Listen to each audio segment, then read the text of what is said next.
Well, it's another fine Thursday, and do you know what that means? For some reason, it means that I've got a bit of a froggy voice. I don't know, it just started yesterday. I woke up and it just sort of sounded like this. I think it's allergies, because I don't feel badly in any other way. But how could you on ThursdAGE? Because we're going to do it is something that people have been asking us to do ever since we started ThursdAGE, and that is create a modern age character so people can see it. And so finally we're doing it. And, here's the thing as it relates to, guests of import.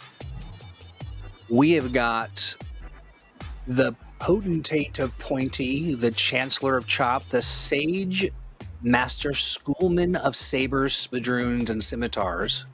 A man that good use of spadroon, Troy. What is a spadroon? No, I said good use of spadroon. Thank you very much. I know what a spadroon is. I'm imagining you would, because whether it be word or sword, you always arrive with a riposte at the ready. Because you know who it is. It's our very own Sword Poppa. It's Malcolm Sheppard. Hi, folks. Hello, my friend. Good to see you. I was going to give you a round of applause, but unfortunately, I'm all set up for the sumo show right now. So you would have gotten a rousing round of ancient Japanese drums. But before we get into today's program, we've got news. First of all, I want to say hello to everybody that's joining. Give us a Heidi How in the chat, because it's suspiciously quiet. There's usually some. There we go. I see you. John Colt is here. RC, good to see you. Glad that you are all able to join us. And let me know. Vaughn is here. Good evening to you. Skyhammer Presses. Heidi How, they say. First, I want to say major shout out to our friends Roll for Initiative.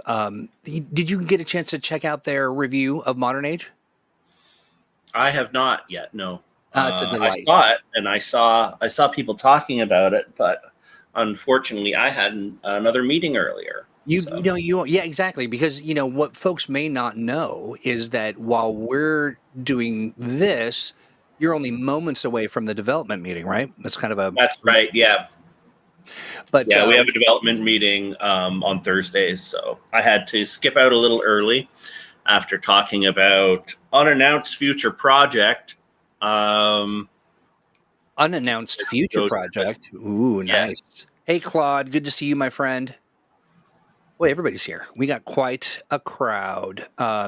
Yeah, we stand a good dev meeting, that is for sure. And, it's pretty heady stuff, right? You're not just all sitting around eating bonbons and talking about how players are miserable, right? Or just plotting against the... No. Well, generally, but, I would say that development meetings are split into big conceptual chats and when is a thing coming out again. Right. So those are basically the two things. It's scheduling or it's conceptual design stuff where we kind of all hash out the sorts of things that we like or don't like or want to see. And of course, as the kind of head of creative of the company, Chris Primus is there to provide overall guidance. Sure, to arbitrate and that. And what's interesting is that you all meet in person, and it's this giant dome. It's true. And, yeah, you are all sort of, you've got, some Tina Turner playing in the background. There's flames. There's, dusty sort of ne'er-do-wells, and you fight to the death, right? Yes. It's a secret arena under the Tokyo Dome that duplicates it. And that's where we fight to see who's strongest. I like it.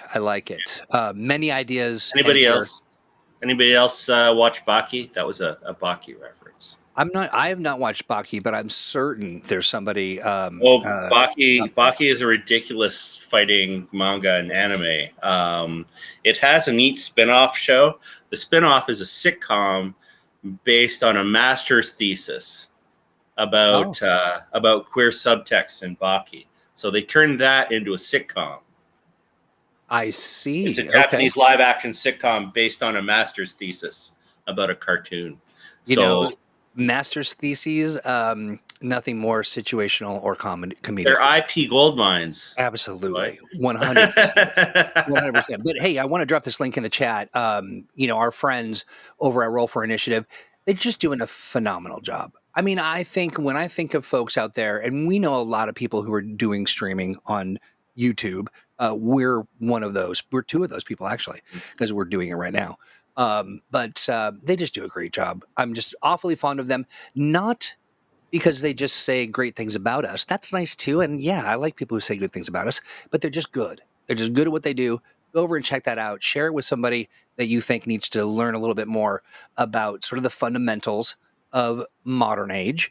And we had no idea they were doing that. Malcolm, honestly, I just said, hey, are there any Canadians available to join us for tomorrow's show? And maybe we can roll up some characters. To which you said, sure. It just so happens that our discussions align, which is nice. But before we get into that, and I do, again, go follow these folks, give them a like, leave a nice comment.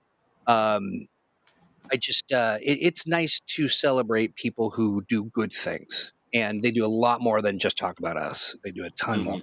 They have a Patreon as well. But in addition, we have a Roll20 release announcement. See, it's not going to be a big surprise for folks who have been this way before, because if you remember, we had a Jonesy on, and we talked about Roll20 stuff. And he has been very busy. Yes, he has been very busy. And, what we're talking about today, which is launched for $4.99, it's the To Sleep, or Chance to Dream Expanse adventure. It's add-on content. Let's see. You got a map of Herculina Station with dynamic lighting, windows and doors. There are handouts. There's some new NPC and villain tokens, and all the opponents are statted and ready to be a menace to your team. Can only be used with Roll20, of course. We all know that. Yeah, it's suitable for a crew of 3 to 6 characters, levels 1 through 3, and for less than $5, why not buy 2? That's what I say. So with that being said, I also want to get this out of the way. Age Creators Alliance news. Now, somebody did ask a quick question, and I want to make sure I'm not ignoring you, friend. Jonata Sodri. I love that name. I'm certain I'm butchering the last name, but it's beautiful nonetheless, even withstanding my butchery. It says, hello, are you looking for any other intellectual property for modern age? If I can make a suggestion, I would highly recommend Iron Druid Chronicle. Well, I'm not familiar with that. I know, Malcolm, you have nothing but time to read. Me either. Currently I'm reading adventure novel, an obscure adventure novel from the 70s, and I am just getting into the Adrian Tchaikovsky Children of Whatever books. Like Children of the Corn, Children of the Cabbage, Children of Time. Oh. Children of Time. It's science fiction. No, is it pretty hard sci-fi? Well, I've just started, kind of. I mean, like I said, I've just cracked this open. It was I've gotten recommendations from our very own Dylan Templar. Yep. Who opened them up and loved them, and a personal friend of mine here who let me the books. So that's what I've been up to. I just finished the recently released new Elric novel because I am a big fan of Elric. Nice. Yes. And but in terms of intellectual property that we might use for a game, well, if you got a link to it, post the link. If it is an intellectual property you have some power over, then you would probably want to email us with an offer or proposal or something like that. I forget which email you would use. Probably just info, maybe? No, let's play. Let's play? Let's play? Yeah, okay. Let's play. Vaughn asks, you're talking Elric of Melnibone? Melnibone. Melnibone. Okay, that's a lot better than Melnibone. That sounds like some kind of dog treat. Yes, Elric of Melnibone. Yes. Now, can I ask a quick question? Mortox iconic hero from the 60s. And how in the world did you know that it was Melnibone? I mean, what did you say? Because when it's written down, it has an accent. Oh, I see. So Vaughn set me up. No, I still would have said Melnibone. Well, phenomenal. And at some point in time, I would love to nerd out about some stuff. I'm trying to remember a particular set of really kind of hardcore sci-fi that I read where they were it was like they were trapped on their ship crashed on a kind of a deserted planet, and they were trying to make their lives. And one of the creatures was this many-ringed, peaceful, kind of sluggish thing that each of the rings kind of had emotions. And is that ringing any bell? Because I just no, I'm afraid not. I say that to people and they look at me like I'm absolutely nuts. But then I will also tell you this, Malcolm. Night before last, no joke, had a dream that I developed a tight 5 comedy routine, and it's just filled me with way more sort of thoughts at being funny. So forgive me, but I'm high on my own supply. Okay, so no worries. Now I'm thinking about science fiction. I read a lot of Larry Niven when I was a kid, because my mom had a lot of those books. That was like 1970s space opera. Claude says my wife just bought the first of the 5th season novels to read yesterday. Oh yes, that is something where I have been remiss. I've got my copies reputed to be one of the best trilogies of all time, and it's it's on my list. But one of the things writing for games is that you have to do so much piecemeal research sometimes, or at least I feel the need to, that I find sometimes my just like raw sit down and read for pleasure time suffers, right? Yeah. Because I've been on my, skimming and jumping and Yeah, I'm like on my 10th Wikipedia deep dive to figure out, what was the last one? Oh yeah, what kind of radio would be in use in 1940 by the British Home Guard? That was the last thing I had to find out. Vaughn mentions that while they're yet to start the 5th season, they have the first on Kindle. Mm-hmm. I mean, probably smart digitally, it would still weigh about 1 million pounds because it's a hefty. I mean, the whole series is pretty hefty. I'm looking forward to the read, but I'm like you. I have, you just get shorthand kind of, clip here, grab this, move in that direction. We were actually talking about big books at the developer meeting. With reference to like, how big a game do people want to buy, right? Yeah. Especially with, over at Paizo, of course, they're remastering Pathfinder, and they're switching it from 1 book to 2 books, I believe. Certainly with Fantasy Age, we let the book get a little bigger, but we were trying to be careful. And speaking of Grant Morrison, Claude, I brought this as a prop of like, because I personally like big tome games, and as an example of big tome type books, I repurchased the Invisibles, a comic series I like very much, in an omnibus edition. Jeez. That thing is massive. It is. I feel the burn. I feel the burn when I'm lifting it. Your forearms must just be, Popeye. Yes, classic late 90s counterculture-ish Grant and Morrison at their most excessive. Hefty kind of thing. But like sometimes I do like games as artifacts. Especially when they're really visually well done. You kind of like having that hefty tome, although opening it up to play it is certainly a challenge. Yeah. And that's ultimately what drives us is actually, is people actually playing and making use of these games, right? Because I know this was especially prevalent in the 90s, right? Is that there was a growing market for completists, for things like the World of Darkness and D&D settings and things like that, where people weren't really expected to play this stuff. They're just kind of expected to collect it. And the market sort of changed for that. But then, around 2000, after the third edition D&D came out,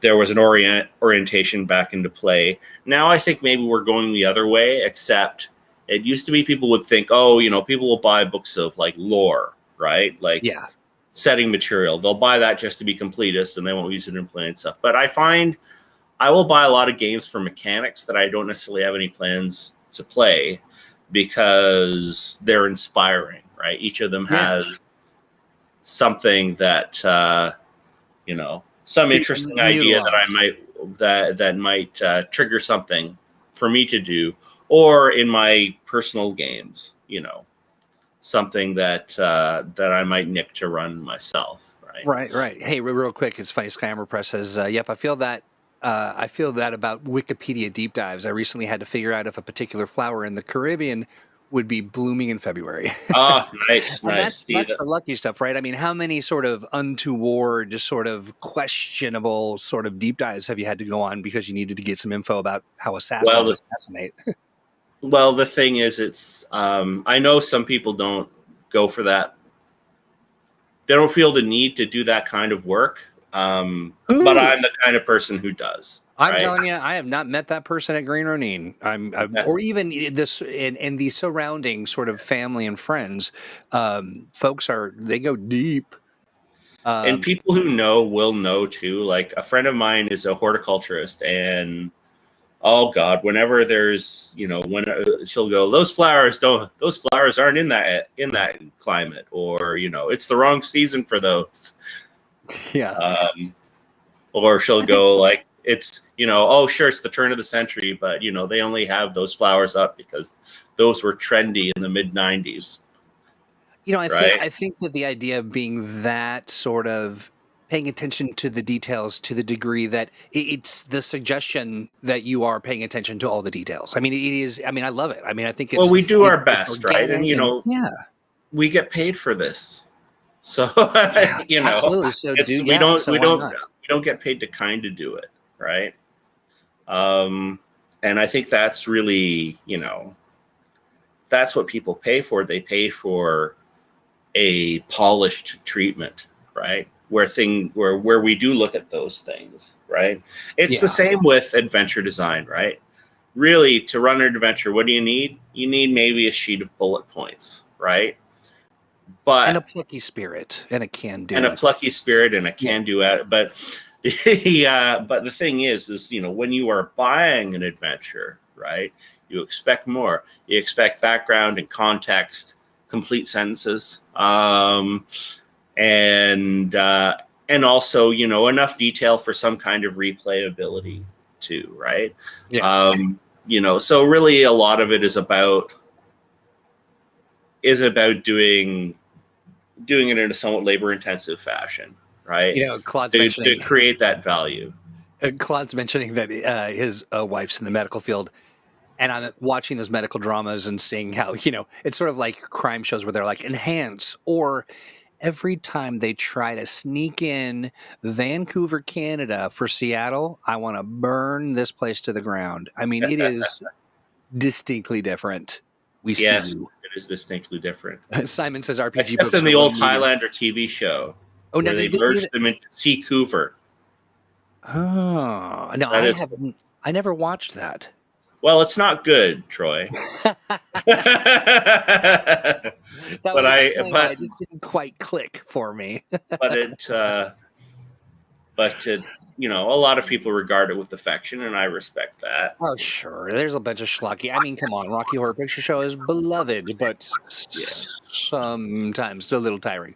How much toast can you get thrown in your face in one sitting? Simon says RPG books are one medium where attention to detail is both expected and rewarded. And also I think that it is.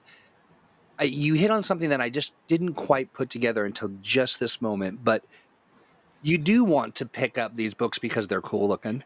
Mm-hmm. You can flip through and it's just like it kind of pulls you in with all the art and the stuff. And, it's funny because I'm Claude says, well, it's not good is the type of succinct review I can appreciate. Okay. So let me clarify this. For sure. You bet. So I'm the kind of person who believes that, there's a difference between what you like and what's good. I do believe that there is a certain non-subjective element to taste. But that is different from your preferences. Like, for example, one of my favorite movies is this great movie from 2009, Ninja Assassin. Oh, I love that movie. Rain, who plays the title character, is one of the most beautiful, graceful men I've ever seen on screen. It hits every ninja cliche from the 80s onward. It's kind of like the unofficial movie of The Hand, like the ninja bad guys in Daredevil, right? Sure, yeah. It is so good. I love it. Except that it's not really good. Like, I can't call it like a film of quality, a film that should be immortalized. But it's a film that I just happen to enjoy. Yeah. And I think there are a lot of things like that. And if people just relaxed and, liked what they liked, but didn't necessarily try to pretend that elevated it, right? Right. Because God knows there are lots of great things that, we don't necessarily enjoy, right? There are a lot of harsh artistic works that, we don't get any enjoyment from, right? We get satisfaction, fulfillment, right? We don't necessarily want that experience again, right?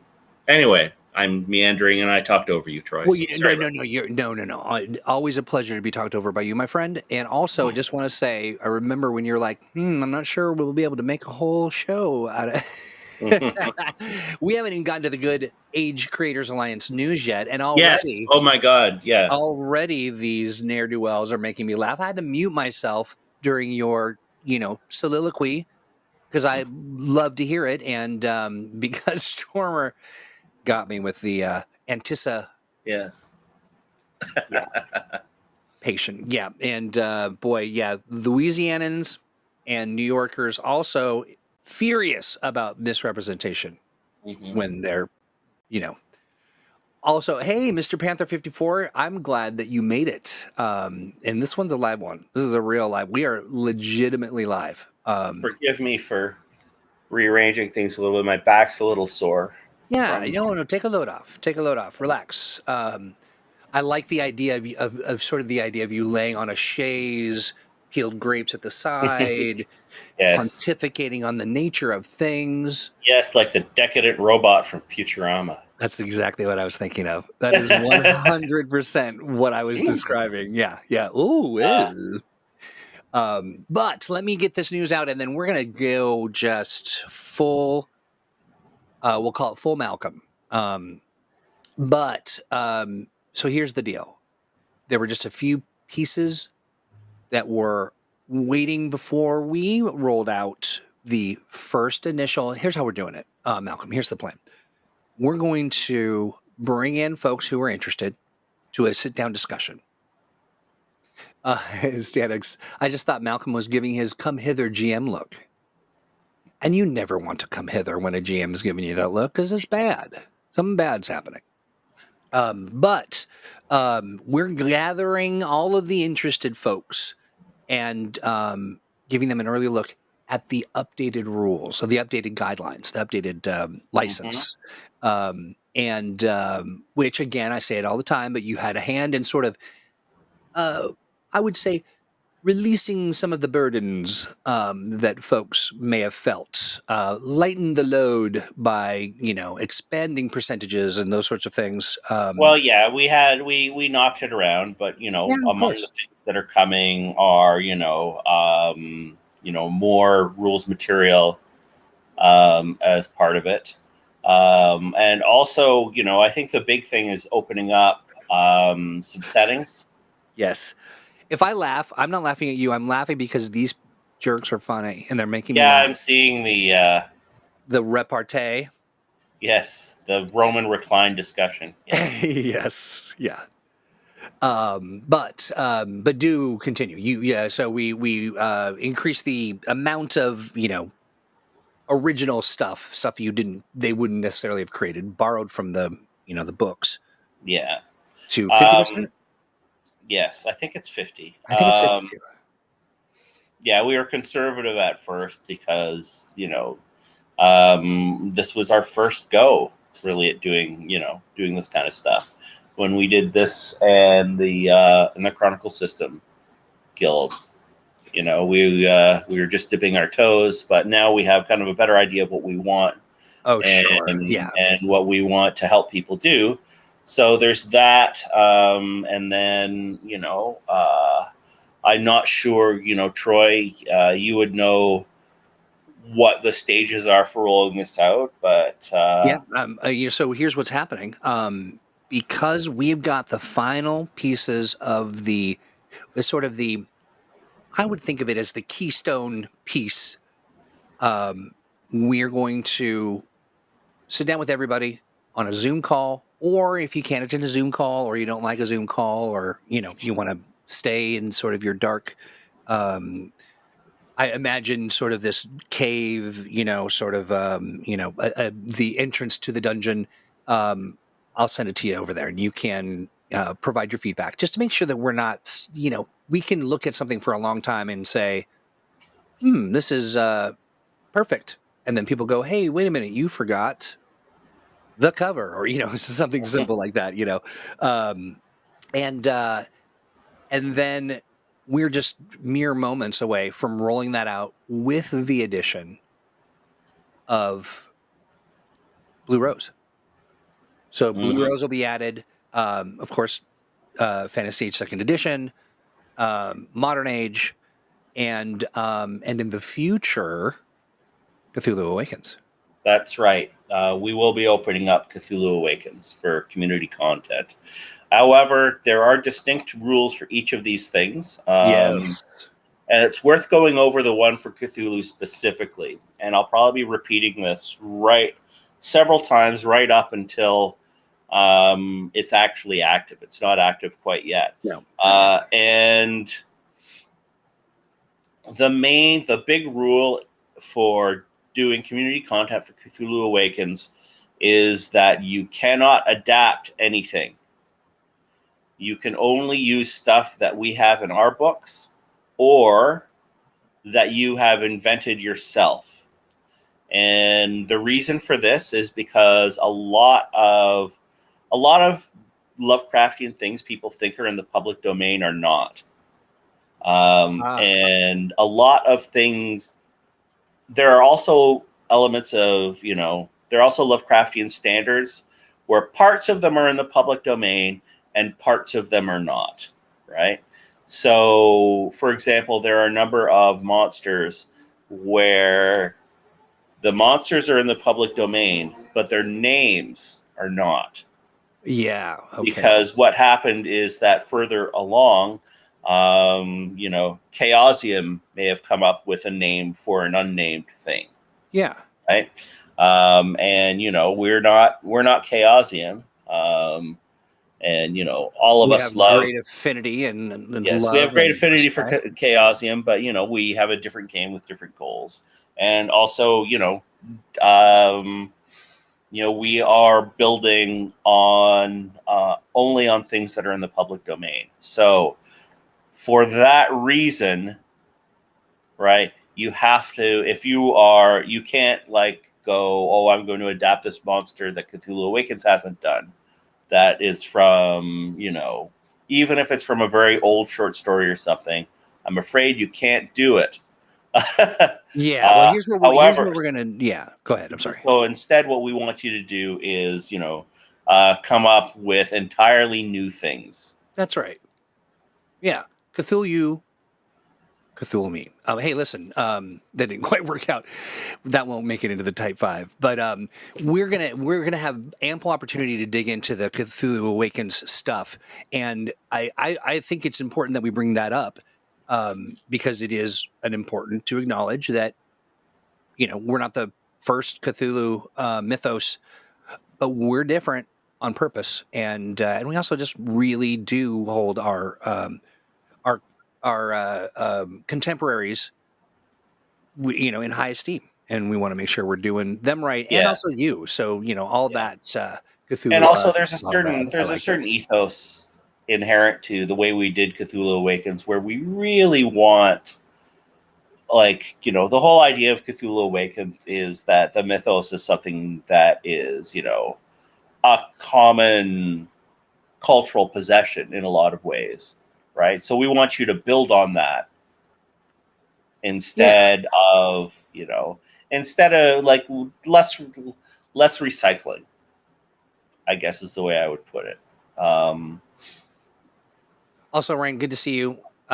You did arrive at the perfect time Mm-hmm. because, much like Ronan's, you arrive the very moment you deem necessary and important to the satisfaction and well-being of your own personage. Let's see. I wanted to say, oh yeah. You know what? One of the things that's great, Malcolm, and this happens every time. You are, uh, you speak the words that our chat. Maybe they had them. They just hadn't had an opportunity like this, to sort of align. But I don't think we've ever had an experience where you've said something that didn't resonate. I mean, you are the people's developer. Oh, shucks. Well, I don't know about that. Well, sure, absolutely. That's what I say anyway. And Here, one quick second. Okay, so Rain brings up something interesting. Now that we're halfway through the program and we have yet to finish the Age Creators Alliance news or roll any characters up, but it's too interesting to skip. So, if this show has run off the rails, it is all chat's fault. Since so. So I did have a question for the Age Creators Alliance as a whole, and a wild idea that I had the other day: crossovers in the ACA. Since the settings like Blue Rose, Threefold, Stranger Shores, and even Cthulhu Awakens have opportunities for crossing over with other settings or having romps in other settings, 100%. We used to I talk would about that. say you could do it if the rules for all of the intellectual properties involved. Yes. Pick up. Malcolm, as your oil man and attorney, is saying yes. That is a yes, right? Even though it's not it's like a yes, but don't cut your head off. Yeah, I mean the thing is, you'll just have to be careful, right? Blue Rose versus Cthulhu. I don't know. We talked about it. I mean, we did actually very much due to your mashups that you had put out. Owen Casey Stevens and I were talking about how you would incorporate, and even Joe when he popped on to talk about Blue Rose, a summer trip to Aldous. We talked about like how perfect that could be. I mean, absolutely perfect. But and that's one of the things that's great about the Age system and the surrounding sort of games is that they are tools as much as they are games onto their own sort of. It's funny you should mention that, because we also do a little bit. Okay, so the challenge with something like a crossover is that over here at kind of the top where we're working on, we're working on these settings and things, we want to make sure that they have integrity, that they stand alone, and that setting is just an appendage to another set. Because we did a crossover. So what I like to do is I occasionally like to do things that are evocative of some other stuff that we've done, right? Because the idea is compelling, because it creates that vibe. I do know that for Fantasy Age, I recently did a set of creatures that have some threefold resonances. And for the unannounced project, I did straight up lift a character ancestry from Blue Rose and put it in an entirely new context, right? And you'll find threads of that, here and there in various books that we do, where people like to sort of take the vibe of an idea and put it in a different context. Certainly Vaporwave Rose would be that would be a cool thing to do like a full treatment for or something. Agreed. But I just don't think anybody would buy it because it's niche, right? The challenge with crossovers is that sometimes is that the audience that you're selling this to are the overlapping audiences of these two things, right? Right. Which is always a little tricky, right? I think Vaporwave Rose, we might be able to do it if we, made sure that all the stuff we did was autonomous from its sources and could be appreciated all by itself. Then maybe we could do like, who exactly wants to play a modern age campaign based on an urban fantasy mystery to do with a fictional 90s cartoon, which is a bit of a hard sell now that I say it to myself and to your audience, audience. The elevator pitch is a little weighty. Yeah. The elevator pitch is this. Oh, I've always been terrible at those. Me too. I honestly, they make me mad. Well, it's just, I don't like, I want to explore something that can be described in more than a couple of sentences. And not only that, but also you're famously a real, opponent. You really disapprove of elevators. You just don't like them. I just don't want to know. And I get it.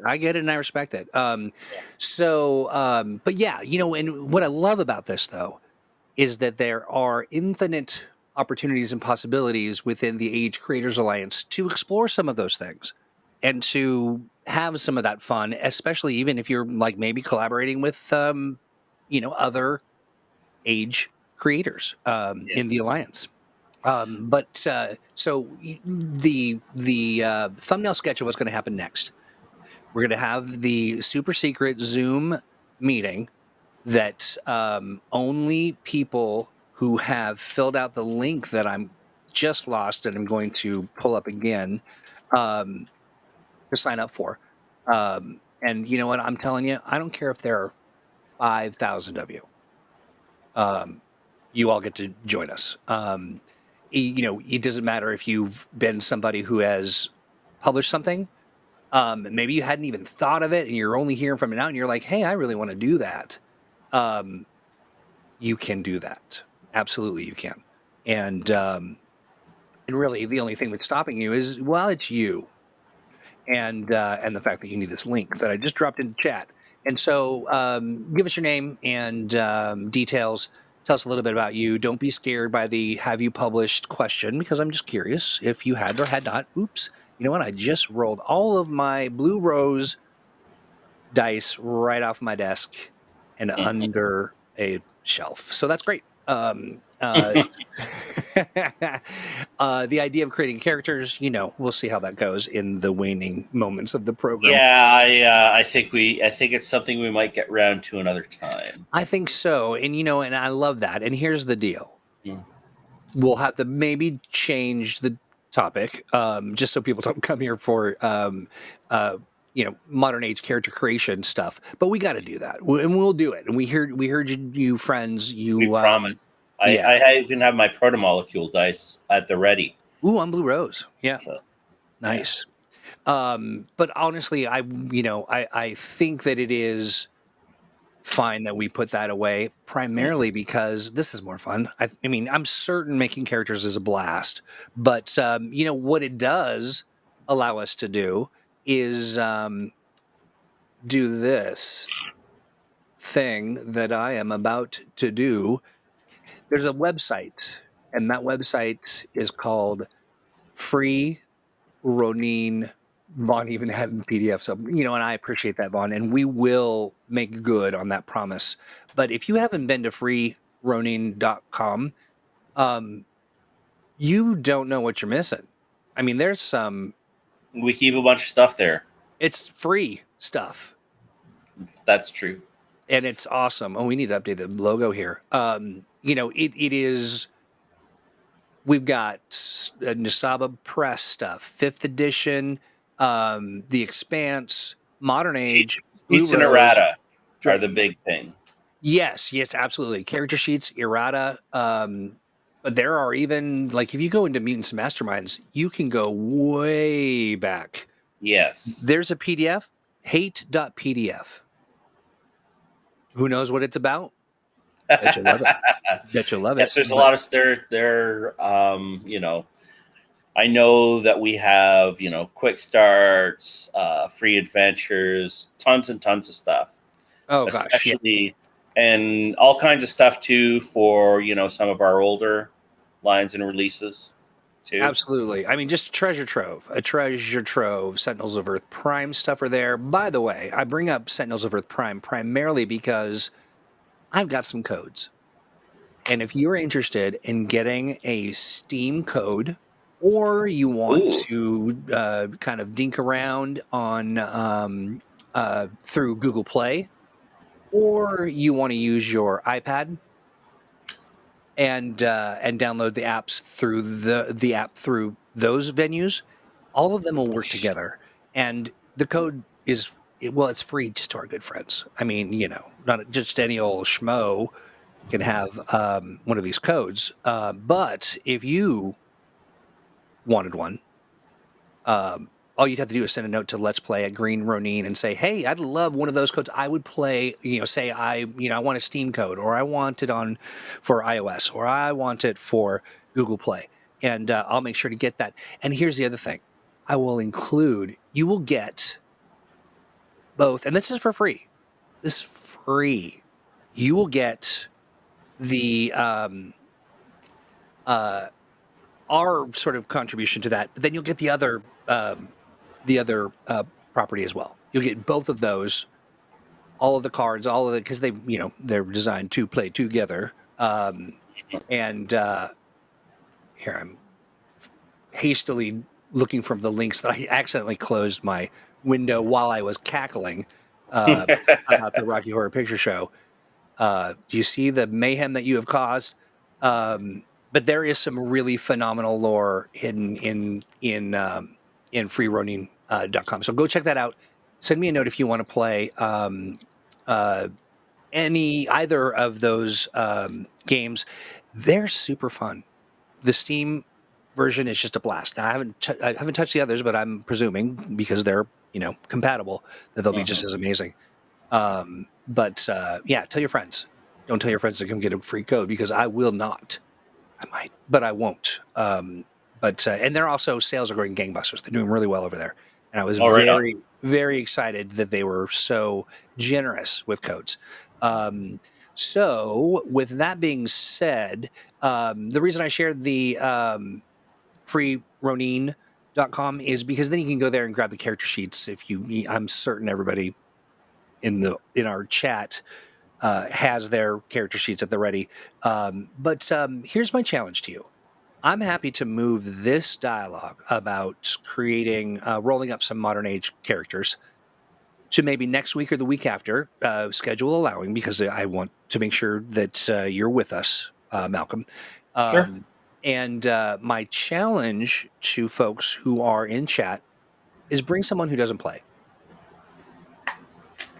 Bring someone to the show just for an hour, just to, let them hang out. And, people come for the entertainment and the jokes, but they stay for the adventure game engine and all the good stuff that we teach and share. One would hope. If they're staying for the jokes, then, man, we are in trouble. Honestly, they stick around for, yeah. I mean, I think that it's their jokes that they stick around for, and their impact on us. I think really. Yeah, I don't really have a sense of humor as such, so. You have a wicked sense of humor. Very dry, very dry. You're also an appreciator of comedy. Like getting a good laugh from Malcolm is sort of a, it's just kind of a prize in its own, right? Oh, shucks. Yeah. So with that being said, we'll come back to it. I promise. But I do want to talk a little bit about the Age Creators Alliance, because you're right, Malcolm.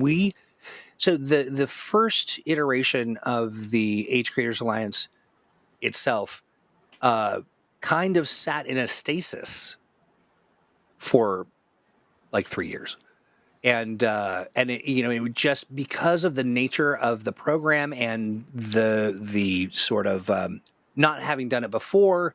And looking at some examples and saying, we don't really want to do it like that. And so we kind of took a real cautious sort of first foray. Still great, still good. But this time around, we can be more engaging and more, meeting our content creators and our, folk members of the Alliance, right at the table, and just being able to kind of get into it in a good way. So I'm excited about that. It's going to be great stuff. And you really do want to get in to the mix now, so you're ready for all the crossovers when, Cthulhu Awakens launches, because everybody wants to put a little Cthulhu into their everything. Mm-hmm. You know what? Nicole agrees with me. Making Malcolm laugh is always like a victory. It is, because you have a very, Claude. I'm here to inflict my humor on others. Claude gets me every time because I like Claude. I trust Claude, and I think, Claude's saying a very interesting thing that is also quite hilarious that I don't know until I hit the last word of the sentence. I totally anchorman it. Fortunately, I haven't said anything inappropriate yet, but that day is coming, I'm certain. But yeah, so stay tuned, folks. The breaks are. What do you say? The breaks are off. Are they off? Are they off, or the breaks that doesn't sound very safe. It doesn't. No, it's not. Gloves are off. The gloves are off. The brakes are on fire. The adventure game engine is running at full speed, and the Age Creators Alliance, I'm just saying, you better put on your seatbelt, and I hope that you're, ready for this, because it's going to be fun. It's going to be a lot of fun. It's going to be like a roller coaster of amazingness on fire. Also, the wheels are coming off the analogy. They really are. The 1800s child laborers are shoveling coal into the fictional, the spiritual. But anyway, yeah, no, it's yes, been, it's to represent the child within us all. Ronin coaster labor. Yes, that's right. That's right. The curiosity of a child who is, not burdened with coal of any kind. Yes. But yeah, so like we the have dreams of a chimney sweep. Oh, do they have dreams? I think they do. I think they dream of clean chimneys. Chimney. New top hats. Yeah, and why are they always just a little busted? I mean, is it just a uniform gone awry, or are they finding these hats? Hard job, Troy. It is a hard. Yeah, always just that little busted part, and it's a little crooked. Yeah. A little out of place. But all those lovable exploited scamps. yeah, and they are scamps. They're just charming little, workaday folk. Yeah. Do And that's Cole the kind Sheed of dream of lifestyle peace? that's coming back, I hear. Yes, yes. I think we could take a swift turn right into the political. And what do you mean? Oh, yeah. Dick Van Dyke's Vaughn. Cockney accent. Boy, limey, bacon and tea and crumpets and biscuits. Not I good? can't imagine having bacon and tea at the same sitting. It just Oh, you haven't had bacon tea? You have not lived. Or bacon tea. Is there such a thing as bacon tea? Yes. It is delicious. It is. Yeah. I'll you know what? We've got a summit coming up. I'm going to make you a nice warm, lukewarm cup of bacon tea. Oh, yeah, lukewarm. Some call it soup, but it is a bacon tea. Yeah. No, you know how I just love anything that congeals, Troy. You are a big fan of anything that congeals. Okay. Just the feel of it, the texture. Texture, yeah. Nice mouthfeel. Yeah. I love it. Vaughn, you may have missed it, and you might want to go back in some other episodes of ThursdAGE to pick up that bacon and tea become a sort of gravy. That is no lie. That is absolutely the truth. It's kind of a sort of a weaker gravy, maybe sort of a 18th century gravy. But a gravy nonetheless, sure. But what I was going to tell you, Vaughn, is I do a stunning accent. I know this whole. I think we have not congealed. Nicole is the problem. We are fully, whatever happens when you spray that magic clean stuff on your. What is it called? The Dawn Power Wash. Have you ever used that stuff? You just spray it on things and it just goes away. You have not. I have not. I don't think we have that. You might not. It is a little hardcore for Canada. But my New Zealand accent is, you would feel, when you hear it, you will be transported to New Zealand. And there you will live for the rest of your living days because my accent is so on point. Were you here when I did my? I'm not going to do it now because I just once this hydrochloric acid could be. Yeah, you talked it up a little bit, didn't you? You gotta wait. You gotta wait. But our expectations aren't too high.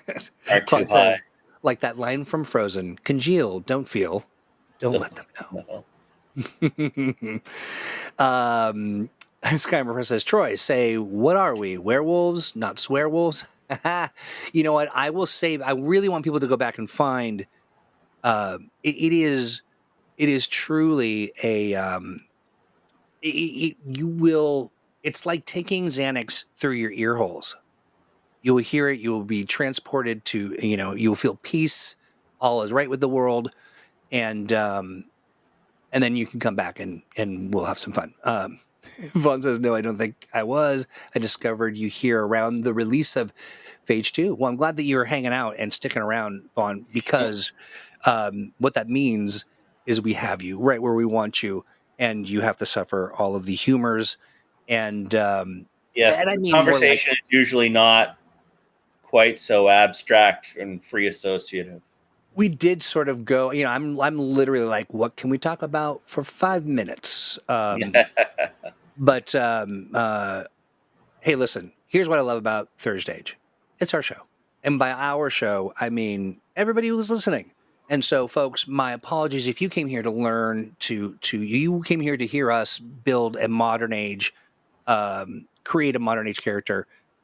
You were anticipating the rolling of dice and the hearty guffaws of a just so adventure.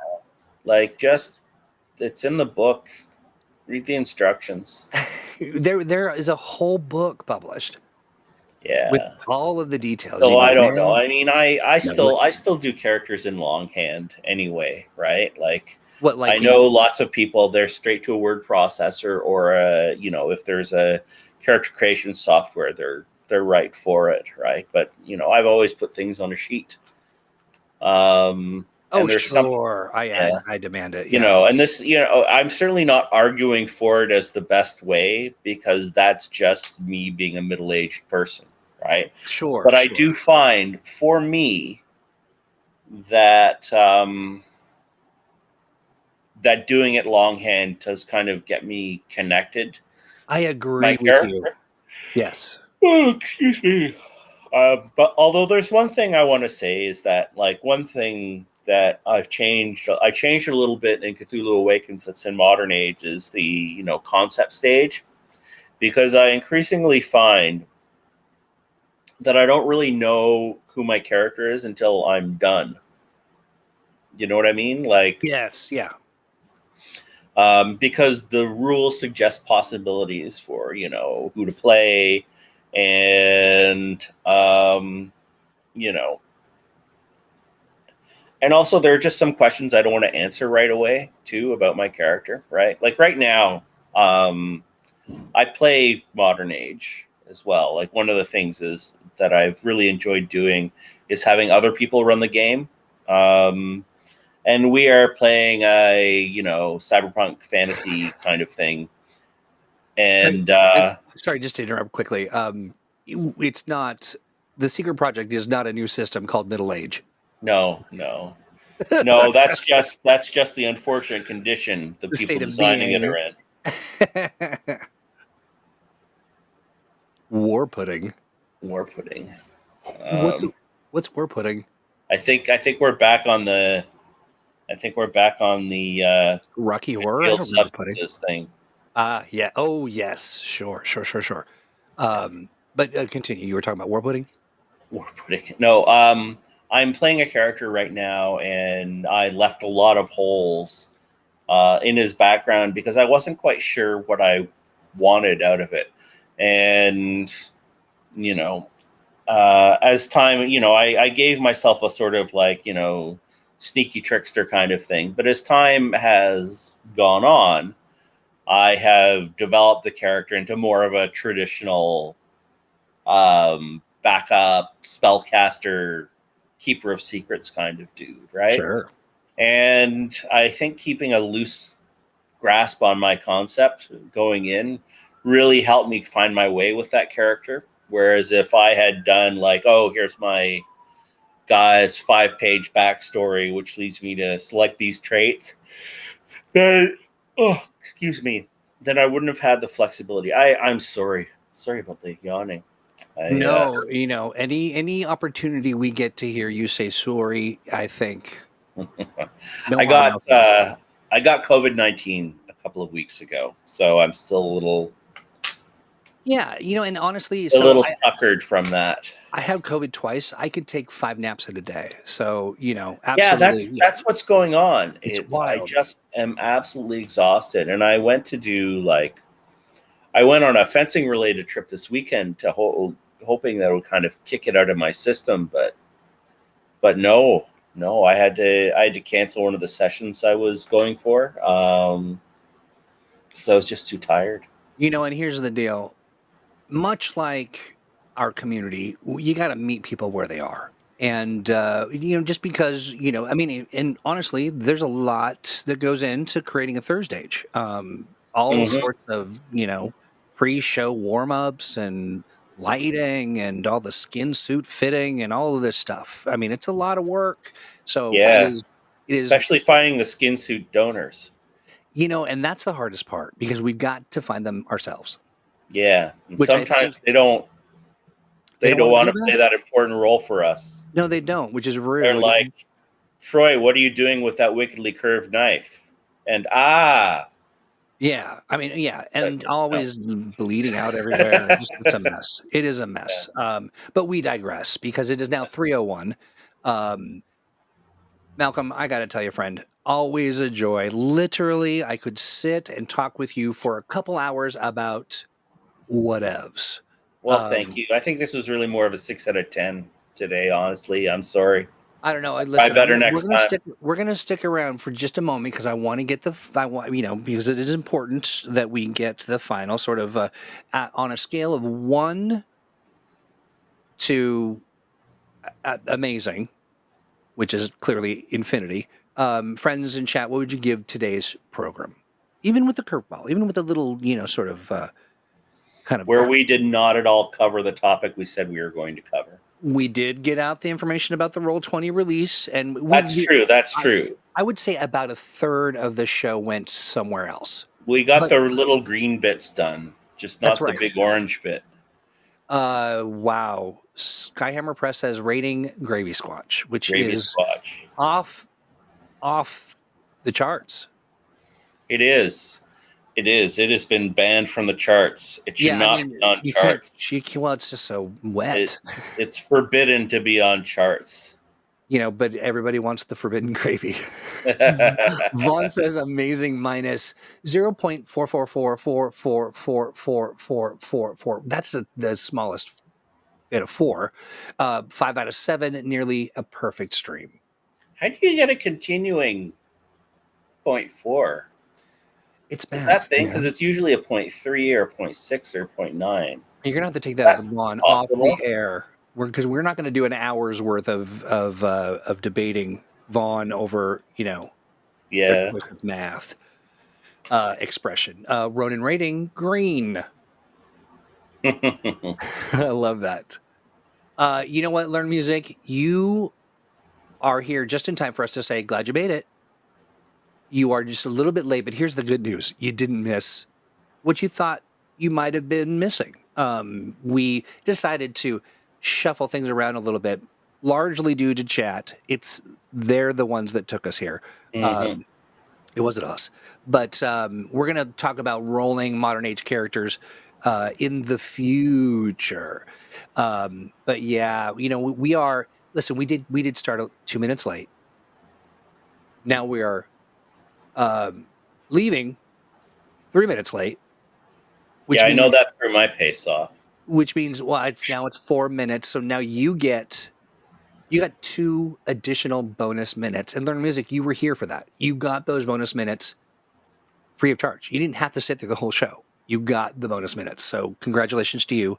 I think this show is worth a listen to. Some good stuff was shared. And, we come to you every single Thursday, nearly every single Thursday. 2 p.m. Pacific, 5 p.m. Eastern.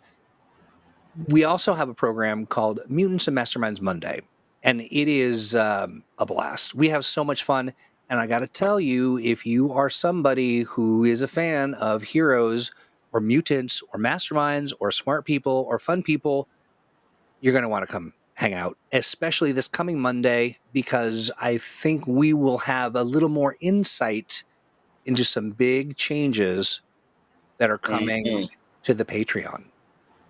And, I try not to cross the streams because ThursdAGE means mastermind. I heard about this in the meeting. So that's, it is noteworthy stuff. It is. And I'm super excited about it. And I got to tell you too, one of a career highlight for me is being able to have successful creative collaborations with the people you work with. I mean, it's just a blast. You and I did it for who's it, that game, that engine, the Chronicle system.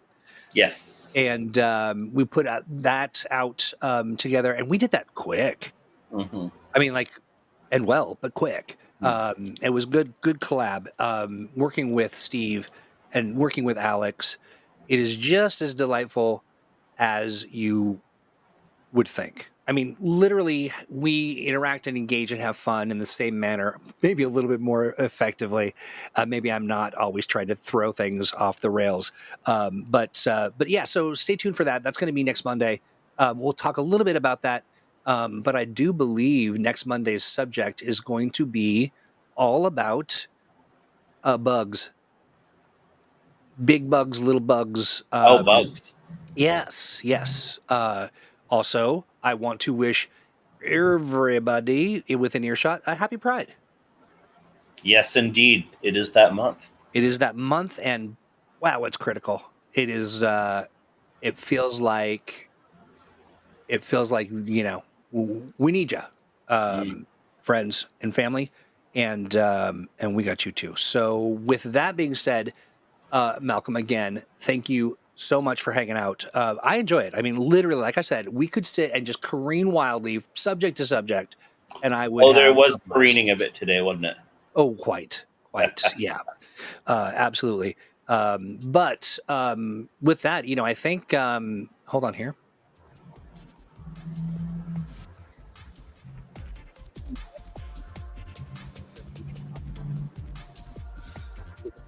It loses its beat, and if I start it again, it spends like 5 minutes trying to find a beat. So not a fan of that, but I am a fan of you. I am a fan of the chat. Folks, you got an idea, a thought, some praise, a puzzle, maybe even, Malcolm, they've got a rash, or maybe they have they're experiencing a rash of bad relationship choices.